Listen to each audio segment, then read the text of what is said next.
ذرا تصور کیا جائے معلوم دنیا کا سب سے طاقتور شہنشاہ جس کے پاس ہر طرح کے وسائل اور ایک دیوائکل فوج ہو، وہ ایک میدان جنگ میں مکمل طور پر شکست کھا کر بیڑیوں میں جکڑا سامنے کھڑا ہے۔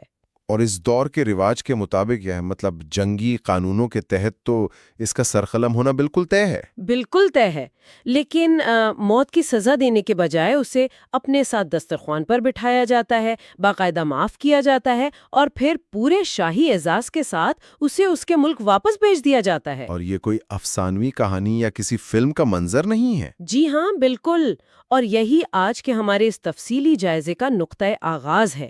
آج ہم مختلف تاریخی ذرائع اور دستاویزات کو سامنے رکھتے ہوئے سلجوقی سلطنت کے عظیم حکمران سلطان الپ ارسلان کی زندگی اور ان کے حیران کن فیصلوں کا ایک گہرا جائزہ لے رہے ہیں۔ اور میرا خیال ہے کہ یہ جائزہ لینا اس لیے بھی ضروری ہے تاکہ ہم سمجھ سکیں کہ کیسے ایک بہترین حکمت عملی اور رحم دلی جب آپس میں ملتے ہیں تو کس طرح دنیا کے جغرافیے اور طاقت کے توازن کو ہمیشہ کے لیے بدل دیتے ہیں۔ صحیح، اور ہماری اس ریسرچ کا مقصد بھی یہی ہے، صرف پرانے واقعات کی جگالی کرنا نہیں، بلکہ ان ذرائع سے یہ نکالنا ہے کہ اتنی بڑی عالمی سیاست کے نقشے تبدیل کیسے ہوئے۔ دیکھیں، یہ سمجھنا انتہائی ضروری ہے کہ یہ واقعہ مطلب یہ جو معافی والا واقعہ تھا، یہ صرف کوئی وقتی ہمدردی یا ہیروئزم کا نتیجہ نہیں تھا۔ ہاں، بظاہر تو ایسا ہی لگتا ہے کہ شاید رحم آ گیا ہو، لیکن اگر ان تمام تاریخی دستاویزات کا بغور تجزیہ کیا جائے نا، تو معلوم ہوتا ہے کہ طاقت،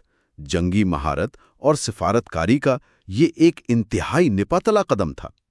اس ایک معافی نے اور اس سے جڑی جنگ نے اس وقت کے عالمی پاور ڈائنامکس کو بالکل الٹ کر رکھ دیا تھا۔ مشرق اور مغرب کی سیاست جس محور پر گھوم رہی تھی وہ ہمیشہ کے لیے تبدیل ہو گیا۔ تو اس سارے واقعے کی جڑوں تک پہنچنے کے لیے میرا خیال ہے ہمیں اس کہانی کے بالکل آغاز پر جانا ہوگا۔ بالکل، آغاز سے ہی بات سمجھ آئے گی۔ جی، تو سب کو معلوم ہے کہ سلجوقی ترک وسطی ایشیا کے کھلے اور سنگلاخ میدانوں سے ابھرے تھے، لیکن ان ذرائع میں جو چیز واقعی میری توجہ کھینچتی ہے وہ یہ ہے کہ ان کا یہ خانہ بدوش پس منظر صرف ایک جغرافیائی حقیقت نہیں تھی۔ جی، اس نے ان کی پوری عسکری اور سیاسی سوچ کو تشکیل دیا تھا۔ ہاں، محمد بن داؤد چغری بیگ، جنہیں ان کی بے مثال بہادری کی وجہ سے ترکی زبان میں الپ ارسلان کہا گیا، یعنی بہادر شیر، ان کی پرورش بھی تو اسی انتہائی سخت اور کھردرے ماحول میں ہوئی تھی۔ بالکل، اور یہی وہ ماحول تھا جس نے ان خانہ بدوشوں کو بہترین گھڑ سوار بنایا۔ لیکن میں یہ سوچ رہی تھی کہ کیا وہ صرف ایک طاقتور جنگجو اور قبائلی سردار تھے، کیونکہ تاریخ تو انہیں ایک انتہائی شاندار منظم کے طور پر بھی پیش کرتی ہے۔ یہ ایک بہت اہم نقطہ ہے اور اکثر تاریخ پڑھتے ہوئے اس پر غور نہیں کیا جاتا۔ دیکھیں، خانہ بدوش طرز زندگی نے یقینی طور پر انہیں پیدائشی طور پر ماہر تیر انداز بنا دیا تھا۔ گھوڑے کی پیٹھ پر زندگی گزارنا، چلتے گھوڑے سے نشانہ لگانا ان کے لیے عام بات تھی۔ انہیں بہت کم عمری میں خراسان کا گورنر بنا دیا تھا، اور اس دور میں خراسان کوئی معمولی علاقہ نہیں تھا۔ ہاں، وہ تو ایک بہت بڑا تجارتی مرکز تھا۔ بالکل، تجارتی، ثقافتی اور سفارتی مرکز۔ پوری دنیا کے قافلے وہاں سے گزرتے تھے۔ وہاں حکمرانی کرنے کا مطلب تھا ایک پیچیدہ ٹیکس کا نظام سمجھنا، مختلف ثقافتوں اور مذہب کے لوگوں کو سنبھالنا، سفارتی پیچیدگیوں کو سلجھانا۔ بالکل، خراسان دراصل الپ ارسلان کی وہ لیبارٹری تھی جہاں انہوں نے اسٹیٹ کرافٹ یعنی ریاست چلانے کے پیچیدہ ہنر سیکھے۔ یعنی وہ پہلے دن سے ہی ایک عالمی سلطنت چلانے کی عملی تربیت حاصل کر رہے تھے۔ پھر 1063 میں جب ان کے چچا اور سلجوقی سلطنت کے بانی طغرل بیگ کا انتقال ہوا تو تخت کی جنگ شروع ہو گئی۔ جی، اقتدار کی منتقلی اتنی سیدھی نہیں تھی۔ قتلمش اور سلیمان جیسے مضبوط دعوے دار سامنے آئے، لیکن الپ ارسلان نے اپنی اسی تربیت سے اقتدار سنبھالا، اور پھر ان ذرائع کا مطالعہ کرتے ہوئے جو چیز مجھے سب سے زیادہ حیران کن لگتی ہے وہ محض ان کی تلوار نہیں تھی، وہ ان کا نظام حکومت ہے اور خاص طور پر ان کے وزیر اعظم نظام الملک کا کردار۔ نظام الملک کے ذکر کے بغیر تو الپ ارسلان کی کہانی مکمل ہی نہیں ہو سکتی۔ یہ دونوں بادشاہ اور وزیر دراصل تلوار اور قلم کا ایک زبردست امتزاج تھے، جس نے سلطنت کو ناقابل تسخیر بنا دیا۔ صحیح بات ہے۔ نظام الملک اسلامی تاریخ کے ان گنے چنے منتظمین میں سے ہیں جنہوں نے ریاست کا پورا بیوروکریٹک ڈھانچہ ازفر نو کھڑا کیا۔ وہ بخوبی سمجھتے تھے کہ خانہ بدوش جنگجو اپنی بے مثال رفتار سے زمینیں تو فتح کر سکتے ہیں، لیکن ان پر دیر پا حکومت کرنے کے لیے ایک ٹھوس نظام چاہیے۔ بالکل، ایک عدالتی، مالیاتی اور انتظامی نظام۔ نظام الملک نے اس سلطنت کو وہ استحکام فراہم کیا جو اسے محض ایک فوجی کیمپ سے نکال کر ایک باقاعدہ تہذیب میں تبدیل کر سکتا تھا۔ اور اسی دوران انتظامی ڈھانچے کے ساتھ ساتھ میں ذرائع میں نظامیہ مدارس کا ذکر بہت تواتر کے ساتھ پڑھ رہی تھی۔ یہ بڑی سوچنے کی بات ہے کہ ایک ایسی سلطنت جس کا سارا زور عسکری فتوحات پر ہو، وہ اچانک تعلیمی اداروں کا جال کیوں بچھا رہی تھی؟ یہ واقعی ایک دلچسپ پہلو ہے۔ مطلب کیا یہ صرف علم دوستی تھی یا اس کے پیچھے کوئی گہری نظریاتی حکمت عملی کار فرما تھی؟ یہ خالصتاً ایک اسٹریٹجک اور نظریاتی فیصلہ تھا۔ اگر ہم اس دور کی جیو پولیٹکس کو دیکھیں تو مصر میں قائم فاطمی خلافت سلجوکیوں کی سب سے بڑی حریف تھی۔ اچھا۔ اور فاطمیوں کی طاقت صرف ان کی فوج نہیں تھی، ان کا ایک بہت مضبوط نظریاتی اور پروپیگنڈا نیٹ ورک تھا۔ جامعہ الازہر جیسا ادارہ ان کے پاس تھا۔ نظام الملک نے یہ محسوس کیا کہ دشمن کے سوار کا مقابلہ صرف تلوار اور تیروں سے نہیں ہو سکتا۔ اس کے لیے اپنا ایک دانشورانہ محاذ بنانا ضروری تھا۔ جی ہاں، نظامیہ مدارس کا بنیادی مقصد ریاست کے لیے ایسے قاضی اور سرکاری منتظمین تیار کرنا تھا جو سلطنت کے بیانیے کو مضبوط کر سکیں۔ یہ ایک طرح کا نظریاتی دفاعی نظام تھا۔ یہ تو واقعی غیر معمولی دور اندیشی تھی۔ ایک طرف مدارس میں نظریاتی فوج تیار ہو رہی تھی اور دوسری طرف الپ ارسلان کی اصل فوج میدان میں اتر رہی تھی۔ اگر ہم اسے آج کی زبان میں سمجھیں تو یہ ایک انتہائی جدید ریپڈ رسپانس فورس کی طرح تھی۔ بالکل، بہت ہی تیز رفتار اور منظم۔ لیکن ان حوالوں کا مطالعہ کرتے ہوئے ایک الجھن پیدا ہوتی ہے۔ الپ ارسلان نے اپنی مغرب کی طرف مہمات میں اپنا رخ براہ راست بازنطینی سلطنت کی طرف کرنے کے بجائے پہلے شام، حلب اور دمشق کی طرف کیوں کیا؟ بظاہر تو بازنطین ایک بہت بڑا خطرہ لگتے ہیں نا؟ ہاں، بظاہر تو وہ ایک بہت بڑی عسکری طاقت تھے، پھر شام پر وقت اور وسائل کیوں ضائع کیے گئے؟ یہ بڑا اہم سوال ہے۔ اگر سطحی نظر سے دیکھیں تو ایسا ہی لگتا ہے، لیکن مشرق وسطیٰ کے شطرنج کے بورڈ کو سمجھنا ہوگا۔ الپ ارسلان کا اصل ہدف فاطمی خلافت کی طاقت کو توڑنا تھا۔ بازانطینی نہیں تھے؟ نہیں، بازانطینی تو ایک بیرونی خطرہ تھے، لیکن فاطمیوں کے ساتھ سلوچیوں کی کشمکش اندرونی، سیاسی اور شدید نظریاتی تھی۔ الپ ارسلان کا ویژن یہ تھا کہ جب تک اسلامی دنیا ایک پرچم تلے متحد نہیں ہوتی، تب تک کسی بڑی بیرونی طاقت یعنی عیسائی یورپ یا بازانطینیوں سے ٹکرانا کھلی بے وقوفی ہے۔ یعنی شام اور حلب پر حملوں کا مقصد دراصل فاطمیوں کا اثر ختم کر کے ایک مضبوط بلاک بنانا تھا۔ بالکل، تاکہ جب آخر کار بازانطینیوں سے ٹکراؤ ہو تو پیچھے سے کوئی بغاوت سر نہ اٹھا سکے۔ اور وہ فیصلہ کن ٹکراؤ آخر کار 1071 میں جنگ ملازکرد کی صورت میں سامنے آ ہی گیا۔ ان دستاویزات میں اس جنگ کی جو منظر کشی کی گئی ہے، مطلب وہ کسی سنسنی خیز تھرلر فلم سے کم نہیں لگتی۔ جی، اس جنگ کا کینوس بہت بڑا تھا۔ بازانطینی شہنشاہ رومانوس چہارم کو یہ شدت سے محسوس ہو گیا تھا کہ ترک قبائل آہستہ آہستہ لیکن مسلسل اناطولیہ میں داخل ہو رہے ہیں، جو ان کی سلطنت کا دل تھا، اور اس نے ایک دیوا کھل فوج تیار کی۔ اور اس فوج میں صرف بازانطینی نہیں تھے۔ ہاں، آرمینیائی، فرینک اور یورپ بھر سے بلائے گئے کرائے کے فوجی شامل تھے۔ ایک سیلاب تھا جو مشرق کی طرف بڑھ رہا تھا، اور دوسری طرف الپ ارسلان کے پاس ان کے مقابلے میں صرف 30 سے 40 ہزار کی نسبتاً چھوٹی فوج تھی۔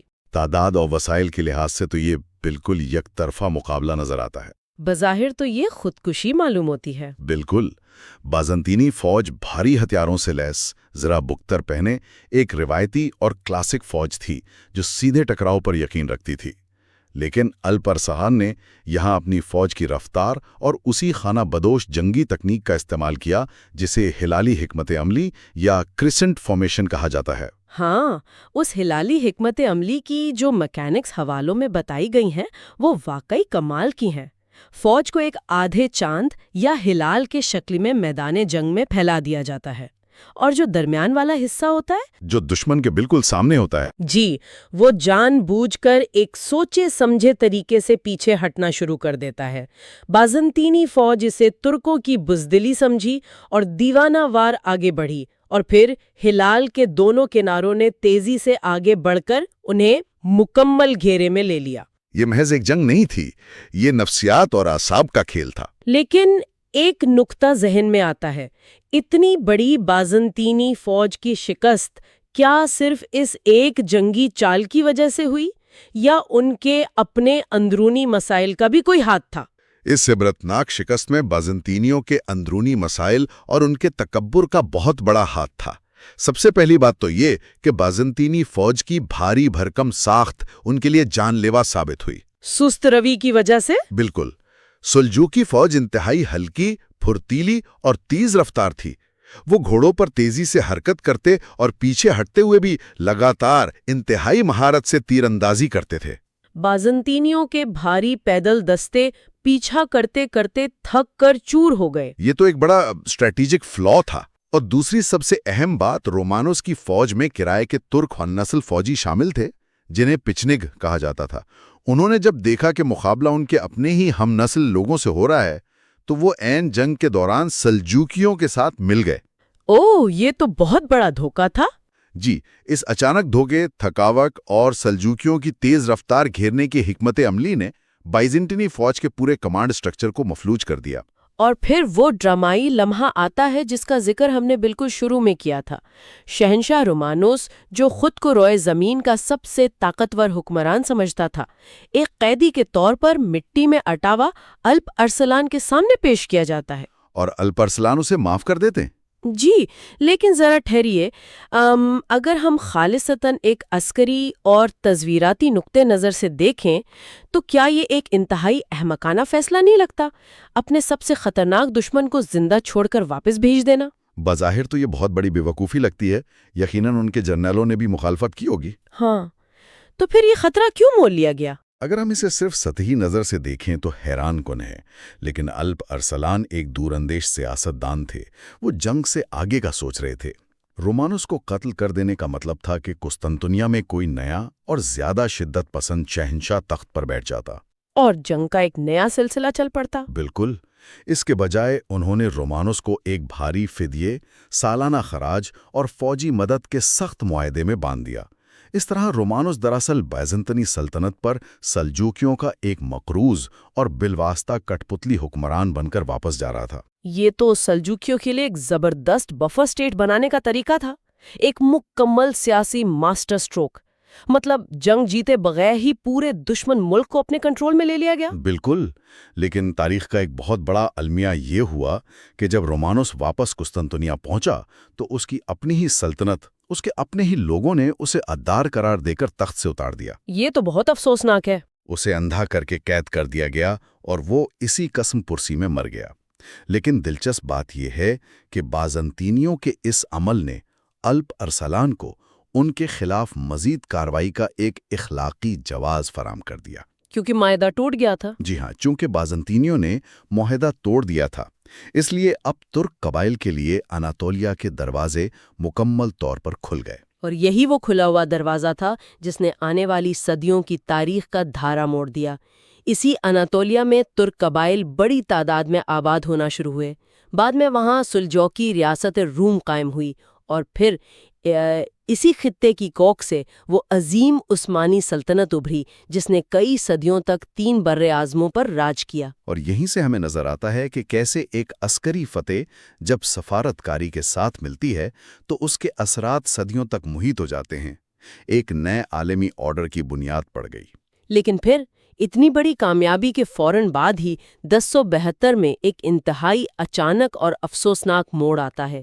جنگ ملازر گرد کے بمشکل 1 سال بعد سلطان الپ ارسلان ماوراء النہر کی ایک مہم پر جاتے ہیں۔ جی، وہ ایک بڑا ہی حیران کن واقعہ ہے۔ وہاں ایک قلعے کے حاکم یوسف الخوارزمی کو گرفتار کر کے سلطان کے سامنے لایا جاتا ہے، اور وہ شخص اچانک اپنے کپڑوں میں چھپا ہوا خنجر نکال کر سلطان پر جان لیوا حملہ کر دیتا ہے۔ بالکل۔ ایک ایسا حکمران جس کی ہیبت سے سلطنتیں کانپتی تھیں، جس نے دنیا کے سب سے بڑے شہنشاہ کو گھٹنے ٹیکنے پر مجبور کر دیا تھا، وہ ایک معمولی سے قیدی کے حملے میں مارا جاتا ہے۔ یہ واقعہ کس قدر ناقابل یقین ہے۔ یہ تاریخ کی ان بے یقینیوں میں سے ایک ہے جو ہمیشہ انسان کو حیرت میں ڈال دیتی ہیں۔ کچھ مورخین تو یہ بھی کہتے ہیں کہ شاید ملزگرد جیسی فتوحات کے بعد سلطان اور ان کے دستوں میں کچھ ضرورت سے زیادہ خود اعتمادی آ گئی تھی۔ ایسا ہو سکتا ہے۔ بہرحال ان کی موت سلجوقی سلطنت کے لیے ایک بہت بڑا دھچکا تھا، لیکن یہاں پھر نظام الملک کا قائم کردہ وہ مضبوط اور منظم انتظامی ڈھانچہ کام آیا جس کا ہم نے شروع میں ذکر کیا تھا۔ جی، الپ ارسلان کے بیٹے ملک شاہ اول کی تخت نشینی انتہائی منظم انداز میں ہوئی، اور ان کے دور میں یہ سلطنت اپنے عروج کی ان بلندیوں تک پہنچی جہاں تک شاید الپ ارسلان اسے لے جانا چاہتے تھے۔ یہ اس بات کا ثبوت ہے کہ ایک مضبوط ادارہ جاتی نظام شخصیات کی اچانک موت کے بعد بھی ریاست کو مستحکم رکھتا ہے۔ تو اگر ان تمام حوالوں اور واقعات کو ایک ساتھ جوڑ کر دیکھا جائے تو سلطان الپ ارسلان کی شخصیت بڑی واضح ہو کر سامنے آتی ہے۔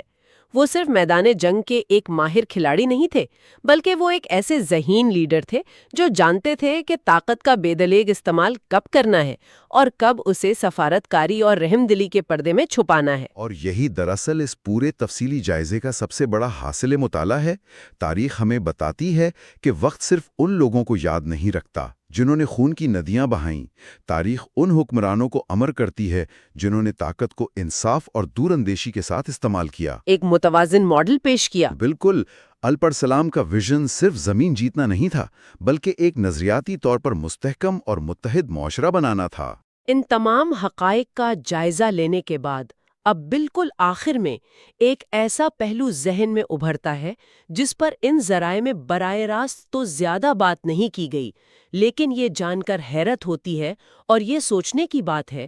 ہم نے بارہا ذکر کیا کہ جنگ ملازگرد کی فتح نے اناطولیہ کے دروازے کھولے اور عثمانی سلطنت کی بنیاد رکھی۔ جی، لیکن ذرا اسے ایک مختلف زاویے سے دیکھیں۔